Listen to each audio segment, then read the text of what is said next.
Hey there, folks. Austin Baumgarten here with Keller Williams Realty Northwest Montana and Hidden Homes Montana, coming to you on Hidden Homes Show Day.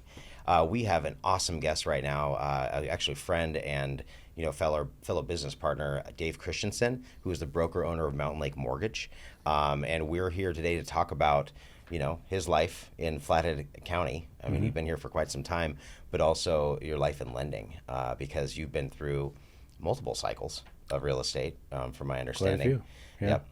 Yep. And Dave and I mean, we have a good relationship in a lot of ways. I mean, not just with business, and plenty of clients that I've referred him to, or referred to him, excuse me.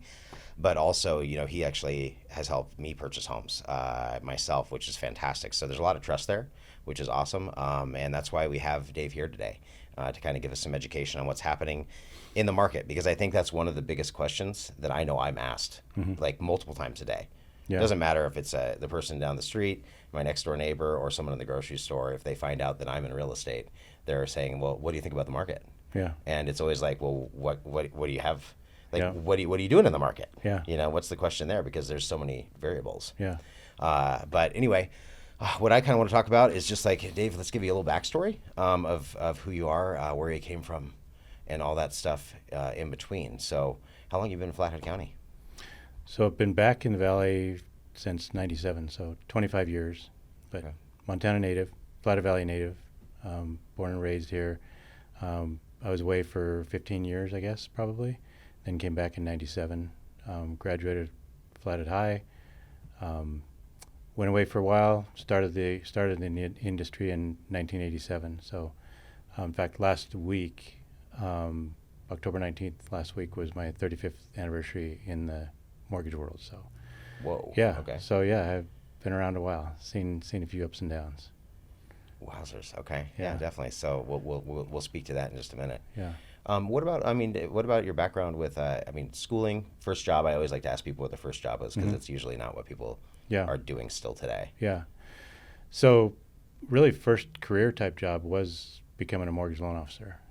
So I started right out of high school. I got a degree in business finance, and in Denver, Metropolitan State College, Denver, and moved to Minneapolis area, and started in the mortgage industry right out of college. So yeah.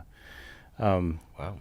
So I wasn't necessarily going to be a mortgage loan officer, but my wife was, so she introduced me to the business back then, and I thought I was maybe going to be a stockbroker, but she introduced me to the mortgage side of things, and kind of liked it.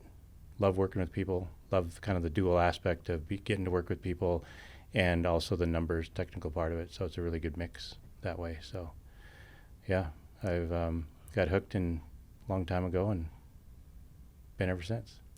Wow. All right. I think you're the first person that hasn't said, like, I did dishes at Subway. Yeah. Like, I was a sandwich artist. That was one of my first jobs too, and I know I talked about that Yeah. before. But that's fantastic. So you have a lot of wisdom in that. What was drawing you to being a stockbroker, if I can ask? Yeah, just decided that I love the financial world, and that's kind of probably like financial advisor, stockbroker. That's kind of more down the middle of the channel of business finance, and yeah, just investments and everything intrigued me. But I think that that you're selling as a stockbroker, you'd be you're selling something that people aren't necessarily interested in, whereas with mortgages, they need a mortgage. I mean, so really I'm just selling against maybe my competitors, but I'm not trying to sell something to somebody that they don't necessarily want. Oh. So, yeah. That makes I mean, sense. I guess maybe they don't want a mortgage, but they need a mortgage. Well, that's true. Well, I mean, So, real estate and just lending in general, like it does. It does bring. Well, it brings all the emotions, yeah. but I do see a lot of happiness in it. Yeah. And like the reward of seeing families get into homes, because Yeah. home ownership is it's a huge thing. Because I remember buying my first house back in Yep. 2006, and that was a weird feeling. And then buying Yeah. another home just a couple of years ago with you, Yeah. and it was just like it was like I didn't know we were gonna be able to do that. Yeah. So anyway, I could see that's probably a little bit more rewarding. Yeah, yeah, exactly. Definitely more rewarding, because I mean, there's nothing that beats, going to a closing and people are in tears, happiness, that first, especially first time home buyer, like, wow, you helped make this happen, that we got to buy this house. So that's way more rewarding than, selling somebody a stock. So for sure. What about the community around us? I mean, you've been here, like I said, you're a Montana native, but been back since '97. What have you been involved in? I mean, is there anything community driven, boards? I guess were you a coach, like anything like that? Yeah. Yeah, it was once we started the Mountain Lake Mortgage, which we started. So I came back in '97. I worked at another mortgage broker for the first 7 years, and then started Mountain Lake Mortgage in 2005. Okay. So the company that I own and operate is, what is that, 17 years old now, I guess.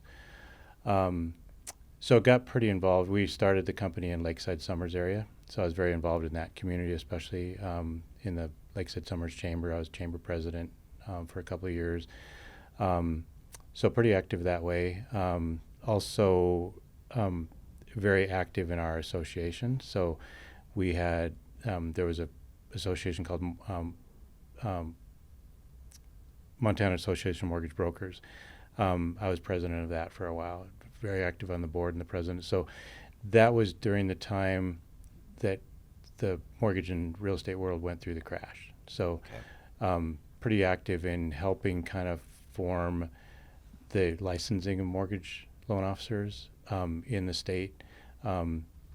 Montana actually developed licensing for mortgage loan officers in 2003 prior to the crash. So, but when the crash came, then federally everybody was required to be licensed, and so we were active with kind of helping guide, a broker, so to speak, between what the government was trying to do and what the state was wanting to do, and what was good for the industry at the same time. So, very active in that, and president of the association back then.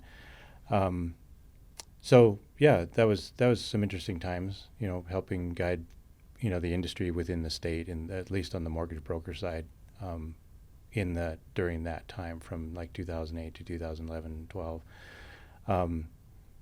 More recently, one of the things that's kind of cool is I just joined the Glacier Chorale.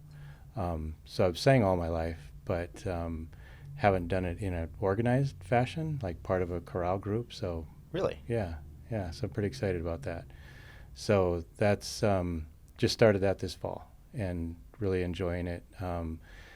And at a more organized level, and it's kind of jumping in at it's really a challenge, because the first piece that we're doing, the first concert, is Beethoven's Ninth, so it's in German, which I have an experience in singing in a foreign language, so I'm getting baptized by fire, so to speak. That's jumping awesome. in and learning to sing a classical piece in German, and so it's interesting. Definitely a challenge, but I'm enjoying it.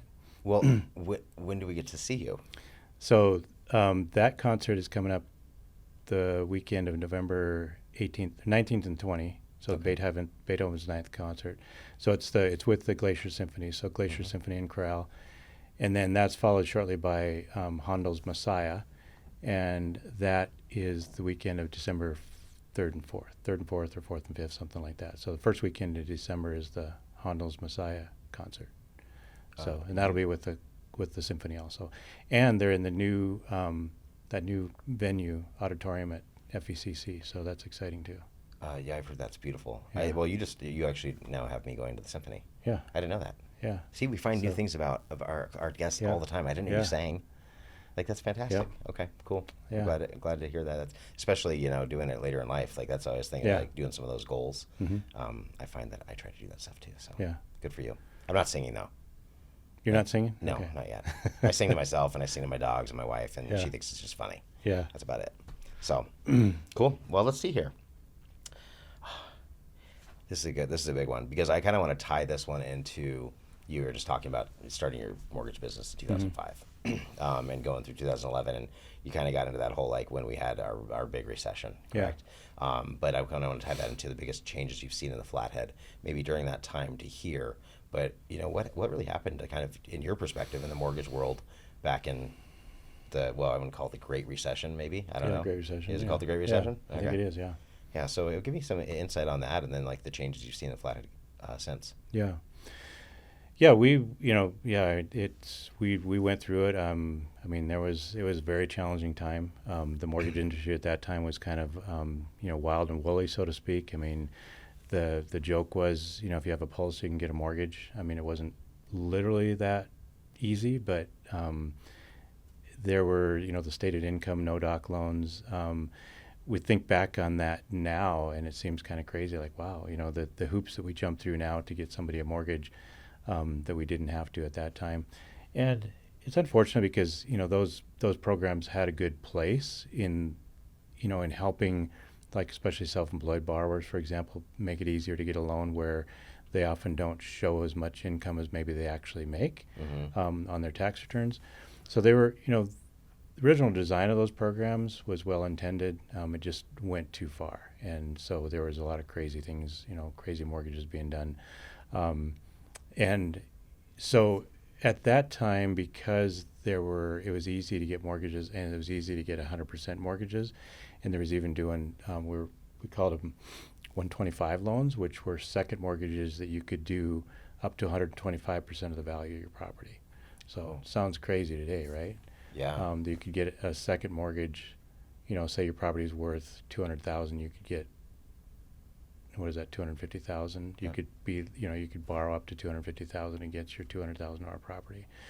So, it was too much. And when the market shifted, there were, so many people were so highly leveraged in their properties. So then they maybe couldn't make the payment, and so there started to be some foreclosures, and then it just snowballed because people were so highly leveraged. There were so many properties that were highly leveraged. So when the market started to shift, people almost immediately went upside down if they weren't already upside down. Mm-hmm. And so then it just snowballed. So I think in the valley, but even nationwide, I can't quote the numbers, but there's the equity that people have in their property now is very high historically, whereas then it was not. Mm-hmm. So now with being in a shift now, I think it's very different because people have a lot of equity in their homes. They're not highly leveraged like they were back then. So, and I think that's especially true here in the valley. That with the run up in pricing over the last couple of years, it's very common for people to have $100,000, $200,000 equity. So there's a much more buffer now that if real estate prices have moderated, if they do even slip a little bit, that it's not like people are going to immediately go upside down. And then if they're having trouble making their payments, that it's going to snowball into all the foreclosures and short sales and everything that we were seeing back at that time. So it feels it's a different, especially because of the lending part of it being much more conservative. It's a different feel now with the current shift going on versus what it was back then. Okay. Another thing that is, I think, impacts where we go from here, and I'm an optimist, so admittedly, so take it with a grain of salt, but the pandemic people have been coming here for a long time. A lot of people would love to live in the Flathead Valley. The pandemic has enabled a lot more people, so we've seen extraordinary growth, right, in the last couple of years. Mm-hmm. And a lot of that is enabled by people being able to live here, realize their dream of living in the Flathead Valley. The barrier prior was that the wages here aren't that great, so they couldn't afford to live here. Now they can continue to work remotely for, their high-tech company in Silicon Valley or whatever it is, and still, be making that high wage from out of the area, but be able to live here and work remotely. We've seen, you've seen it, some of the deals we work together where mm-hmm. people have, firefighters that are actually commuting, right? That are, commuting back and forth to Orange County, but living here. At least. No, we know exactly. I'm not going to use names right now, but they'll know if they're going to get this because I'm on the email list, and they're going to know exactly what they're fantastic people. Yeah. But they actually have a fireman he's going to do 10 more years of traveling back and forth, and I believe it's 2 weeks on, 2 weeks off. And I've talked to him recently. We just had lunch the other day, and and I was like, "How's it going?" He's like, "It's actually going better than I thought." Yeah. Because whenever I come home, I'm able to just be with the family, and I don't have to worry about it, all that stuff. And having an international airport, like he has like a really quick flight back and forth. Yeah. So not that that's like the best thing to have to do all the time, but to want to live in Montana that much is pretty cool. Yeah. So I think it's it's changed. I mean, a lot of that is everywhere, but really it's really enabled more people to live here and afford to live here and afford the the higher prices here and have the quality of life. So yeah, it's been really cool to see some of those situations over the last couple of years. And I think that also speaks to the, again, I'm an optimist, but I think it speaks to the real estate market here in the Flathead Valley, I think, is in good shape because of the high demand. There's still a lot of people that want to live here. And right now I think a lot of people are on pause just because, the market has shifted, rates are higher. But I think over time that's going to, work itself out, and demand for real estate here is going to remain strong because a lot of people would love to live here. Well, I like that you said that too, because I was talking to a client. I reached out to him, and we're like, "Hey, you want to talk about the market?" Because we hadn't talked for maybe 6 months, and he started giving me his insight on it. And one of the big things we have going on for us in Montana, not just the people. I mean, it's a beautiful place to live, but it does come with also, like, there's a lot of things going on in the south, like just fires, and us having really good water. Yeah. And just like there's other variables, political stuff happens too. Yeah. Where there's a lot of I would say it's like almost a perfect storm of what we still have in Northwest Montana and Montana as a whole. Yeah. So yeah, I think we're gonna be a desirable place to live. But I did see that pause you were talking about. It seems like every time there's an interest rate spike, the phone stops ringing for a minute. And then about 2 weeks later, like people like peering out, like, is it okay? Yeah. Can we come back out? And I'm seeing that happen. It's actually it's like, oh, the interest rate was up. Just give it a minute. Yeah. But yeah, I've still been getting buyers under contract, here and there, and sellers are still selling properties. It just doesn't sell overnight. Yeah. It might take 2 or 3 weeks. Yeah. But that's kind of normal, because that's what I want to talk about too, is the change, right? But also, where you kind of see things going right now with interest rates, not just interest rates, but like where we're going to see things go maybe into 2023. So one thing I wanted to kind of clear up that a lot of the general public has a lot of misunderstanding around is in the mainstream media you hear about interest rates going up, and everybody's people are asking right now, like, hey, well, hurry up, I want to get in there before rates go up again next month, because they're going to go up 0.75%. So what they're seeing in the news is that the Federal Reserve is going to raise the federal funds rate another 0.75%. That's pretty much a scheduled given that's going to happen. I think the next meeting is November 2nd. One thing to clarify is the Federal Reserve doesn't directly control mortgage rates. So the increases that the Federal Reserve has done up to this point and is going to likely continue to do, probably another 1.5% increases, even before the end of the year, that doesn't equate to necessarily 1.5% increase in mortgage rates. So mortgage rates have already gone up anticipating those moves by the Federal Reserve. So again, I'm an optimist. Full disclaimer, no guarantees what rates are going to do. None of us can control that. It's more like me trying to predict what the stock market is going to do tomorrow or next month. But having said that, there's early indications that maybe we're starting to top out in terms of mortgage rates. We've seen some indications even in the last few days that mortgage rates have kind of stabilized a little bit.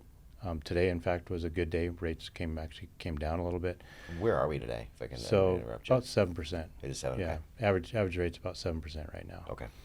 So as soon as we start seeing some indication that the moves by the Federal Reserve is curbing inflation, or see some indication that the economy is starting to slow down a little bit, some slower economic numbers, that's almost for sure going to push mortgage rates, at least moderate them, potentially push them down a little bit.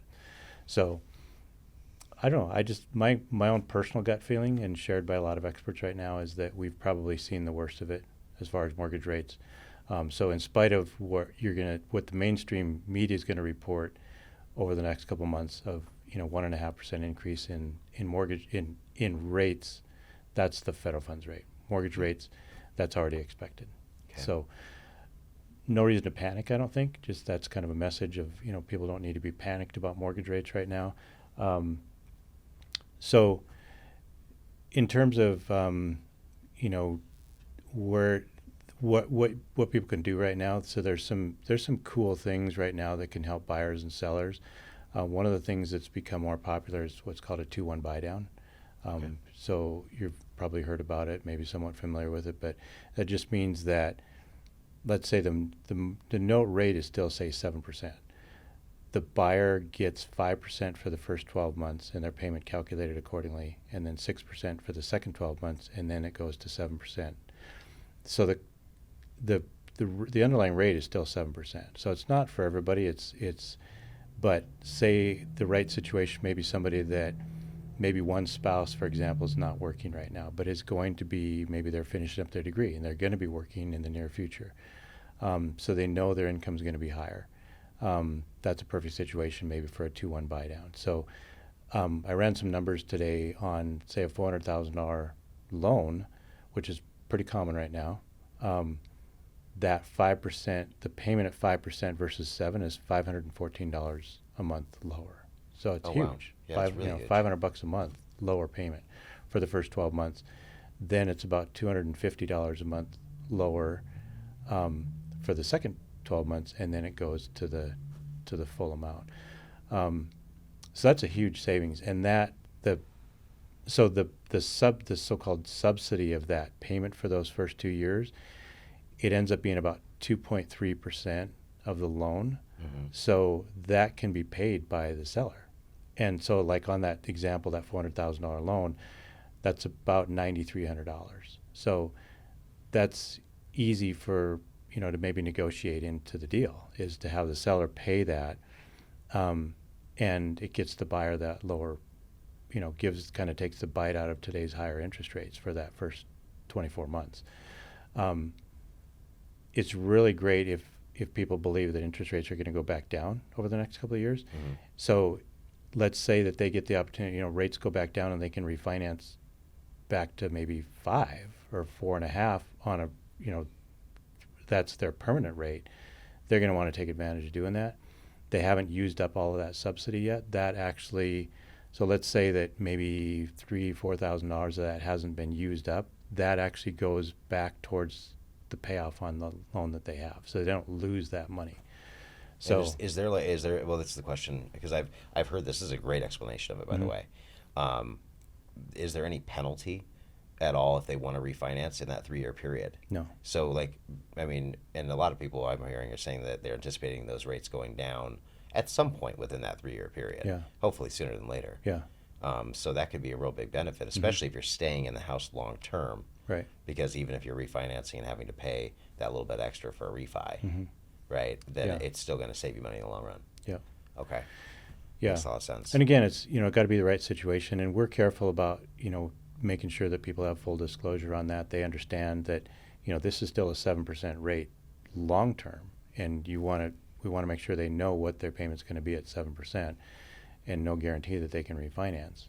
But again, for the right situation, it's fantastic to kind of take a big bite out of that higher payment, and especially they know that their income's going to be going up. It's a great situation. So. Well, I find, because I've heard the 2-1 buy down, but I haven't heard explained that clearly. I think one of the big things too, and Holly and I did a 2-1 buy down vlog like last week or something like that, and you did it better. But when it comes down to it, I was laughing. Well, the seller part, I think one of the benefits to the seller is that they're probably going to be able to get closer to what their marketed value of the home is, because they're offering that to the buyer. And that was kind of the win-win situation where it's like, hey, you know what? These prices aren't dropping crazy, but would you rather do a $25,000 price reduction to try to get your price, or offer this $9,300 price to this person? So it's a win-win on both sides. Yeah. Yeah, absolutely. I think for a seller, take $10,000. So if the seller is willing to concede $10,000, that funds a 2-1 buy down. way more benefit to the buyer. A $10,000 price reduction equates to about a $10,000 mortgage loan amount reduction. That saves the buyer about $65 a month, $10,000 off on the price. Oh, wow. It's a big difference. Yeah, $10,000 towards funding a 2-1 buy down, huge. I mean, saves them $500 a month for the first 12 months, $250 for the second 12 months. Okay. The buyer might also opt to do a permanent buy down. So like using $10,000 to do a permanent reduction of the rate. So again, taking say 7%, today's average rate, putting $10,000 towards a permanent buy down reduces the rate to about 6 3/8. That saves the buyer about $170 a month, and that's a permanent reduction on the interest rate. So that's another option that the buyer might choose. Okay. So again, comparing, taking $10,000 off on the price, not a big deal. $65 off on the payment. Putting it towards buying down the rate, $170 off permanently, or again on the 2-1 buy down, big savings for the first 2 years. So really some good options, and that kind of leads to, I think, the most important thing maybe for buyers to be aware of is, preferably talk to us, but whoever your lender is, make sure you're working with somebody that's willing to take some time with you, sit down, look at these options, because every situation is different. So, a 2-1 buy down isn't the best situation for everybody, but it is for some people. Mm-hmm. So the message to buyers is make sure you take the time to ask questions, review these options with your lender, and make sure that they're helping you make a good, informed choice. Well, yeah, and what I'm hearing on our end too is as agents or brokers on the real estate side is to be able to, educate the sellers and saying this is actually a really good option. We're still mm-hmm. in a seller's market, mm-hmm. and because those prices are still elevated, so this would be a good option, and it's going to make that person probably want to buy your house. Yeah. But it's hard. It's hard in that switch right now because we've had this crazy frothy market where sellers are like, it's just like the moon, right? Yeah. And so to have those conversations, it's not the moon anymore, but you're still going to be doing really, really well. Yeah. Let's take a pause. You can take a pause. The buyer can take a pause, mm-hmm. and everyone can win together. Yeah, I think that's cool. Yeah, yeah.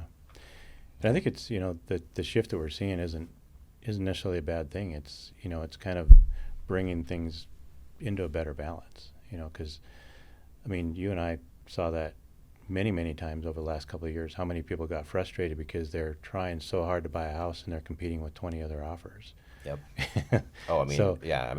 We had lots of contracts together. Yeah. I don't know how many we actually ended up closing together. Yeah. So exactly. So it's not a bad thing that now buyers are in the game at least. Mm-hmm. So yeah. Well, that's great. Well, I knew you'd pull something else out. I was like, I knew we were probably going to talk about the 2-1 buy down, but even knowing that $10,000 permanent interest rate reduction, that could what would $20,000 do? Do you know that number? Like if someone said, hey, here's $20,000 towards that. Yeah, $20,000. So there's a limit on how much you can buy the rate down on a permanent buy down. So $20,000 would probably overpay because there's some regulations in place that you can't.